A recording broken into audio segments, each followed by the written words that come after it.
चाहे होंगे बर्बाद। लाओ ना रे एक गिलास और लाओ।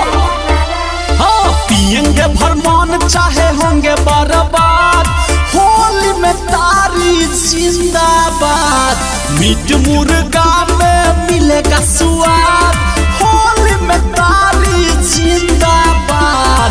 चाचा तो दारू बंद कर दिया है भाई, तारी से ही काम चलाना पड़ेगा रे भाई। रे रे गिलास इधर लो यार, तुम ही लोग खाली धांस रहा है। दो गिलास और दो। हाँ अब मिजाज हुआ एकदम। अपना दादा का है तार का गाछ। लाओ सिगरेट लो पैसा 50। अरे सिगरेट लेकर आओ यार। हाँ अपना दादा का है तार का गाछ। लाओ सिगरेट लो पैसा 50। कर लो मस्ती मिलेंगे होली बाद। अरे देखना भौजी जा रही है, रंग लगाओ। कर लो मस्ती मिलेंगे होली बाद। होली में तारी जिंदाबाद। दादाजी का पैसा करेंगे बर्बाद।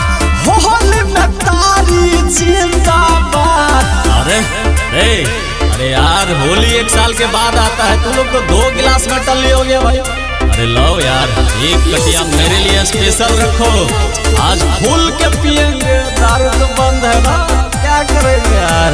लो तारी से ही काम चलाना पड़ेगा, भांग तो हम खाते नहीं है, बताइए तुम लोगों को। दिल्ली से आए पकड़ के फ्लाइट। पार्टी चलेगा आज डे और नाइट। क्या भाई बेहोश हो गया। दिल्ली से आए पकड़ के फ्लाइट। पार्टी चलेगा आज डे और नाइट।